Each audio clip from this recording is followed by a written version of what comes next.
Caminhoneiros liberam totalmente as rodovias que cortam o estado, mas para evitar novos bloqueios, a polícia continua com efetivo reforçado. São ouvidas na investigação sobre a Festa do Pinhão. Estado de alerta em Itajaí, o combate à dengue continua intenso. Em apenas um bairro, a prefeitura recolheu entulho suficiente para encher 2 piscinas olímpicas. No futebol, Avaí e Marcílio Dias perdem 6 pontos na Justiça Desportiva e o campeonato pode ser paralisado. E tem ainda os detalhes da 9ª rodada do Catarinense com todos os jogos na noite de hoje. Band Cidade desta quarta-feira já está no ar.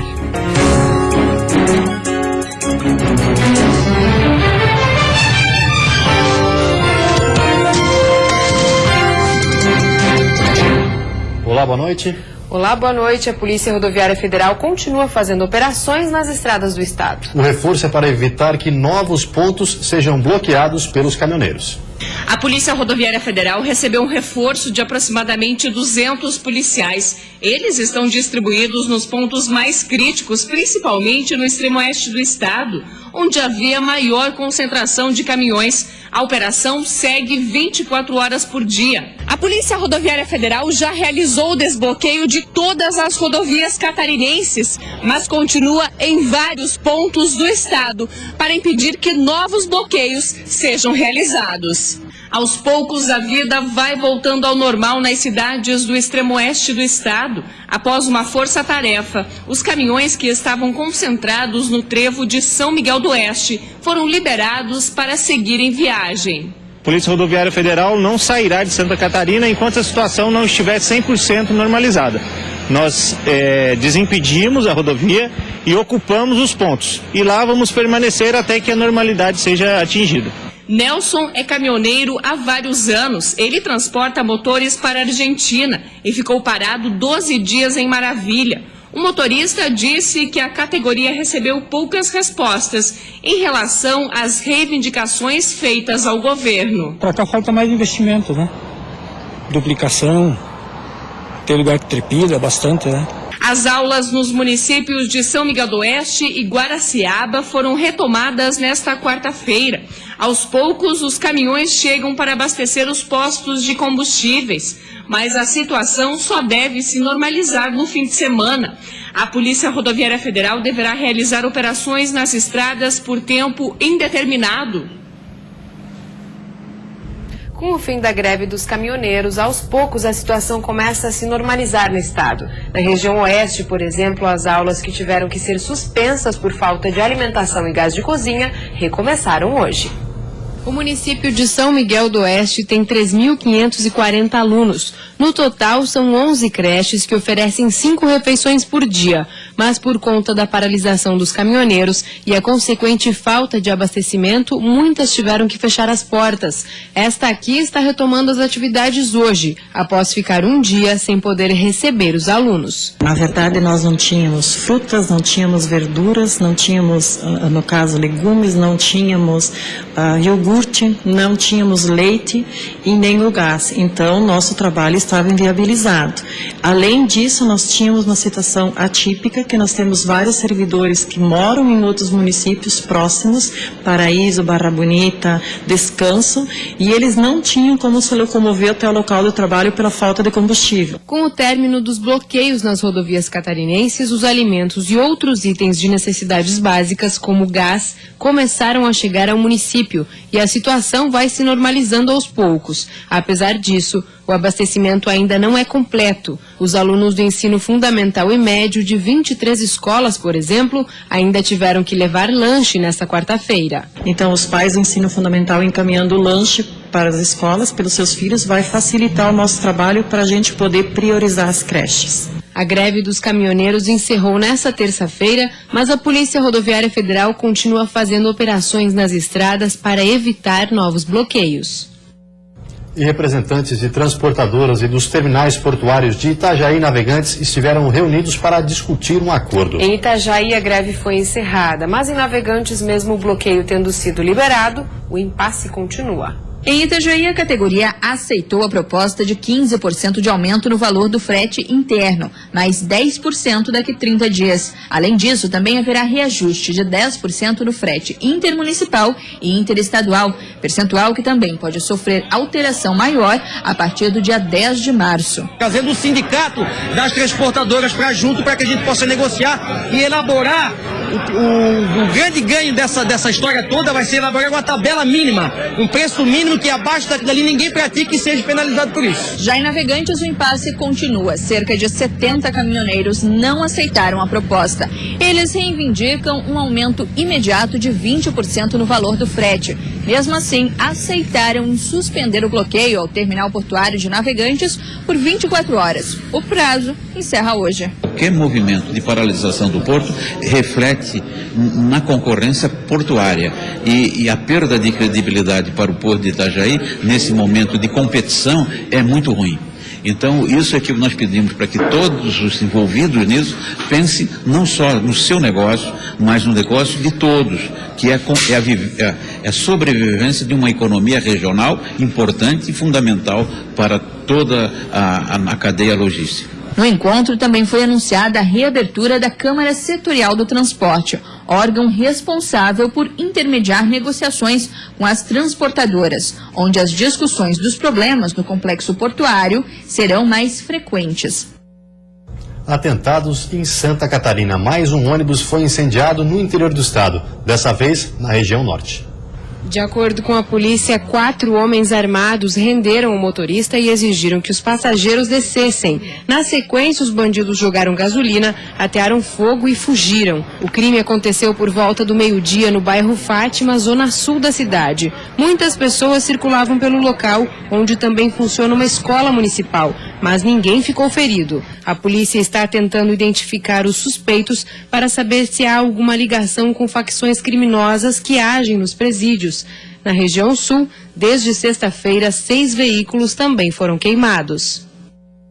E a seguir, alerta na saúde. Mesmo com medidas de prevenção adotadas, o número de casos de dengue em Itajaí não para de crescer.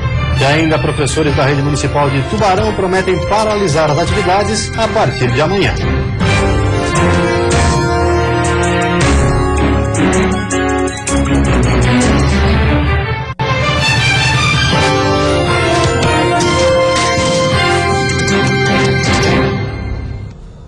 Mesmo com todas as medidas adotadas por Itajaí, o número de casos de dengue não para de crescer no município. Mais de 1.000 suspeitas aguardam o resultado dos exames. O estado está em alerta. 348 pessoas já foram picadas pelo mosquito transmissor da dengue. Itajaí é o município que mais preocupa por apresentar 301 casos confirmados, todos contraídos em Santa Catarina.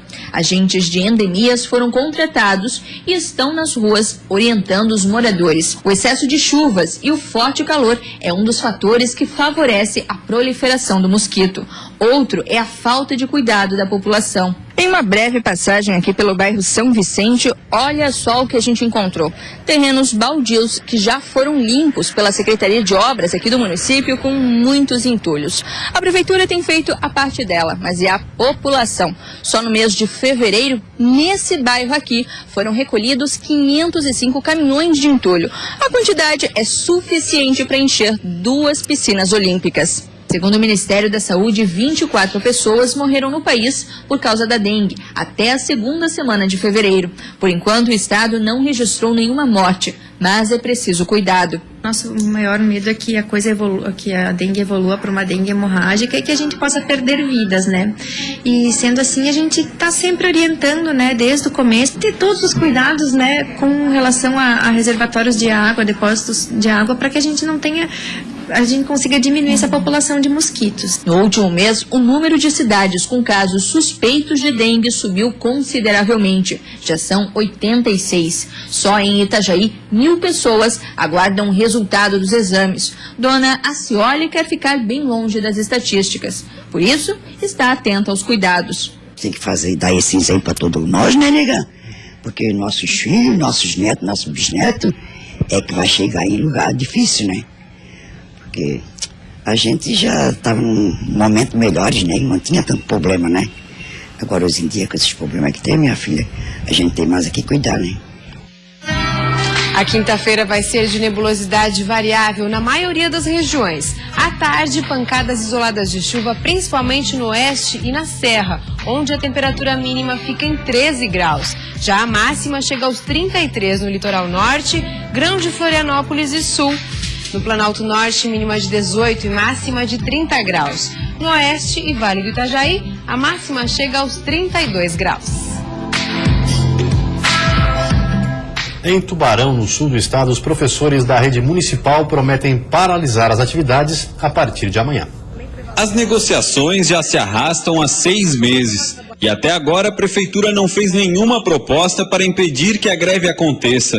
Uma das principais reivindicações dos professores é sobre a hora-atividade. Desde 2012, a lei determina que 33% da hora-aula do profissional seja usada na programação das aulas, para que o professor não leve o trabalho para casa. Mas até hoje, o município ainda não cumpre a determinação.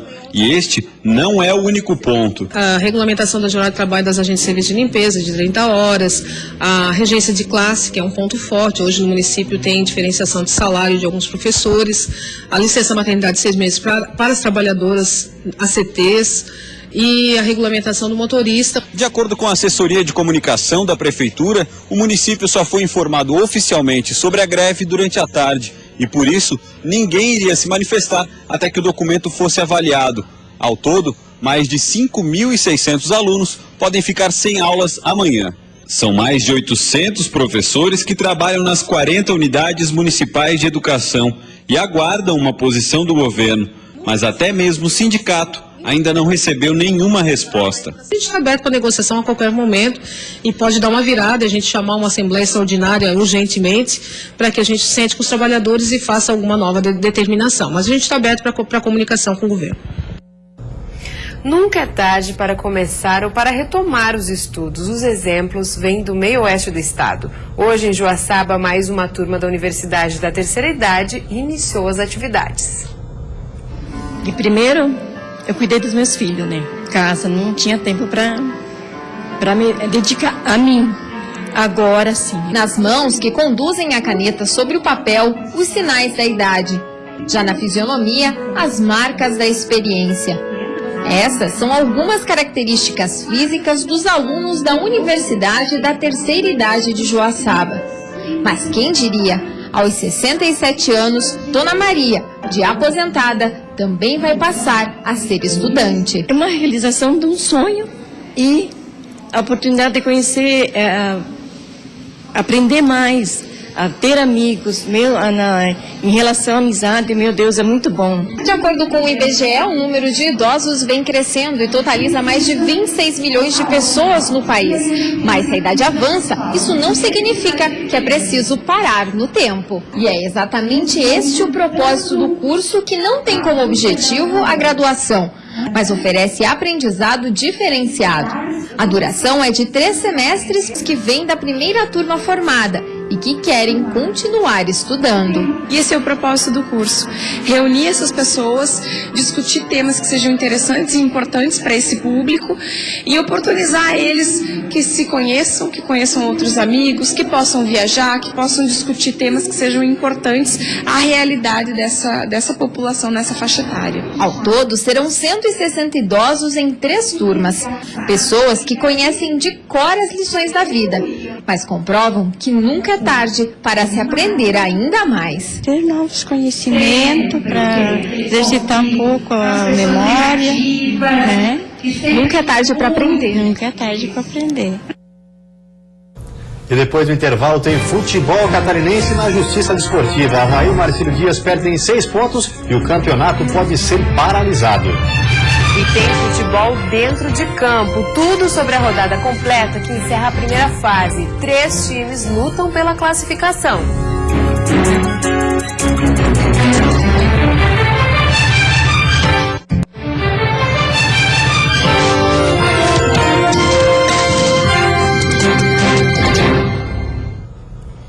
Futebol, Avaí e Marcílio Dias perdem 6 pontos e o campeonato corre o risco de ser paralisado. O clube de Itajaí foi condenado, perdeu 6 pontos e terá que pagar uma multa no valor de R$5.000. A princípio, não disputará uma vaga no hexagonal, mas já adiantou que vai recorrer da decisão no STJD. Uma vez mais, eu venho a Santa Catarina e, lamentavelmente, penso em ter que discutir esse assunto nacionalmente, porque o Superior Tribunal de Justiça do Futebol do Brasil já decidiu matéria similar, América Mineiro, exatamente a mesma situação, e eu apresentei aos autos a decisão, mas respeito à comissão disciplinar. A situação do Avaí foi um pouco diferente. O clube escalou para o jogo contra o Marcílio Dias. Disputado no dia 22 de fevereiro, o zagueiro Antônio Carlos, que não estava inscrito no campeonato catarinense. O Avaí havia anunciado que não iria recorrer da punição, a perda de 6 pontos no campeonato, mais o pagamento de uma multa no valor de R$8.000. Mas, ao fim do julgamento, o advogado do clube falou que tudo vai depender do resultado de hoje à noite. Nós dependemos de outros resultados também. E estou falando como forma jurídica, né? Em direito a gente não pode nunca dizer que não vamos fazer ou vai dar errado. O campeonato catarinense pode ser prejudicado caso os 2 clubes recorram da decisão do TJD. E na quinta-feira vamos ver se o Marcílio Dias recorre ou não ao pleno do TJD do futebol de Santa Catarina. E agora vamos falar de futebol dentro das 4 linhas. A rodada completa de encerramento da primeira fase vai definir as 3 equipes que ainda faltam para completar o grupo do hexagonal. Daqui a pouco, às 7h30, no Orlando Scarpelli, o jogo de 2 times classificados, Figueirense e Metropolitano. Confronto que vai servir para os técnicos experimentarem novas formações. Do lado alvinegro, o técnico Argel escalou vários atletas que ainda não haviam sido titulares. O técnico Pingo do Metrô fez mistérios sobre a escalação.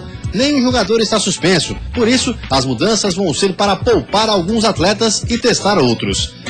Também garantida para a segunda fase, a Chapecoense enfrenta o Jack na Arena Joinville às 10 horas da noite, mesmo horário dos outros 3 jogos. A disputa promete, já que o tricolor precisa vencer para garantir vaga no hexagonal. O técnico Emerson Maria quer que a equipe tenha uma mudança de mentalidade para buscar o equilíbrio que precisa.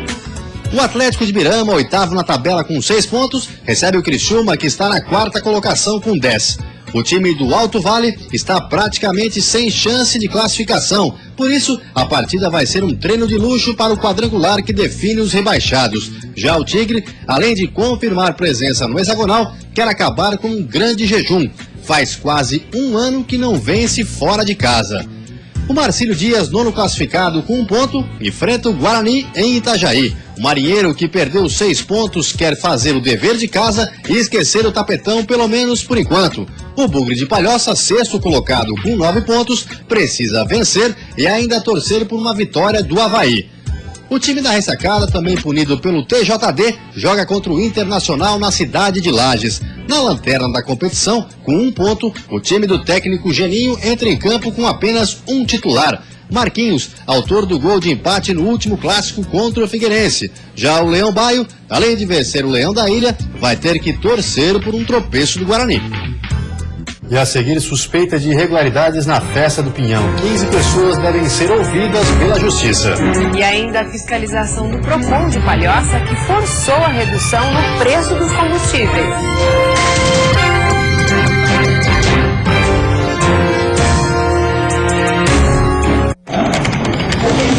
Uma visão diferente da notícia. Investigação criteriosa dos fatos.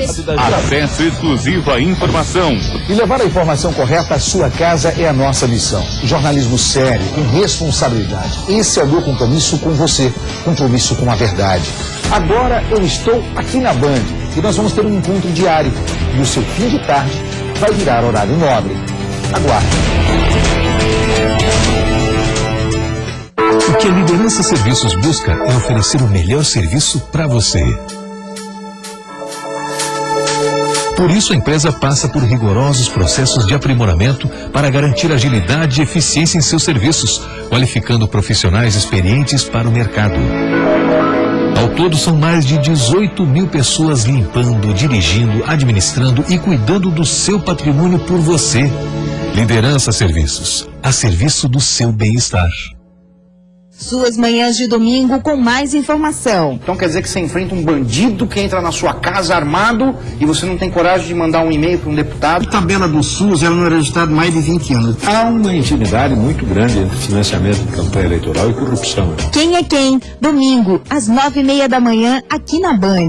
Band Cidade. Oferecimento Queires. Pensou móveis, pensou Queires. A número 1.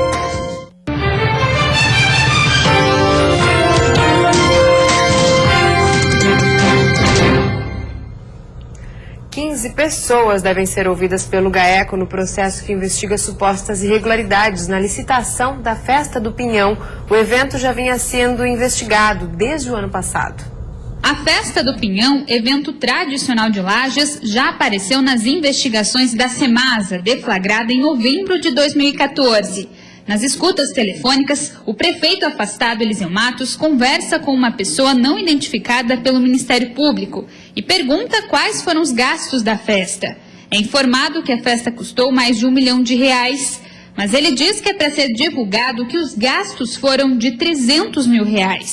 Em entrevista coletiva à imprensa na última sexta-feira, os advogados de defesa de Eliseu criticaram a forma como o Ministério Público trabalhou no caso. A fraqueza de elementos é tamanha que eles precisaram algo da Festa do Pinhão que não tem nada a ver com a Viaplan, que é a única coisa que parecia comprometer moralmente o prefeito, mas não criminalmente, não em ilicitudes. Em nota, o Ministério Público repudiou a forma como os advogados trataram o processo de licitação e afirmou que toda a Operação Águas Limpas foi acompanhada pela Procuradoria-Geral de Justiça. Nesta terça-feira, outra operação foi deflagrada na cidade, a Operação Entreveiro. Agora, o Grupo de Atuação Especial de Combate às Organizações Criminosas investiga se houve irregularidades na licitação da Festa do Pinhão do ano passado. Desde ontem, pessoas estão sendo ouvidas no GAECO. O prefeito em exercício de Lages, Tony Duarte, prestou esclarecimentos ontem.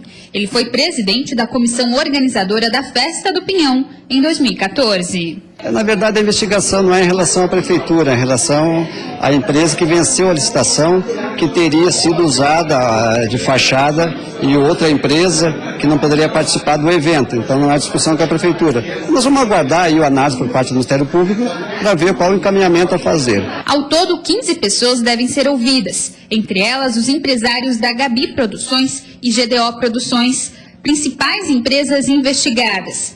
As suspeitas de associação criminosa e fraude nos processos licitatórios para fazer a Festa do Pinhão, onde os envolvidos utilizavam empresas laranjas para poder executar o evento.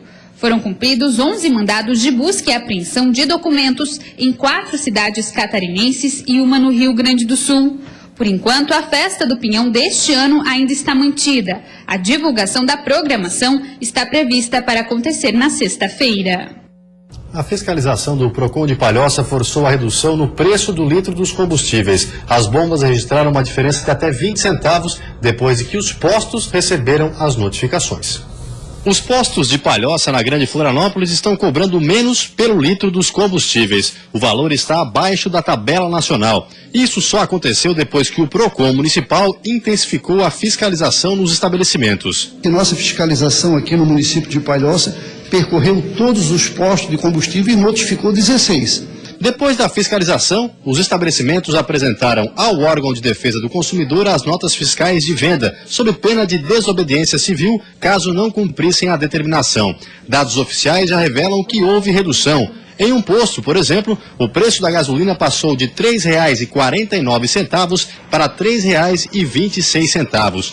O diretor do Procon ressalta a importância do consumidor ficar atento ao valor que paga pelo produto. Procure o mais barato, faça isso com bastante veemência, solicite que o posto, questione com o posto de gasolina o porquê desse preço excessivo e, se caso não for atendido, procure outro que esteja mais barato. Mas durante a fiscalização, o que mais chamou a atenção foi o reajuste no preço do etanol.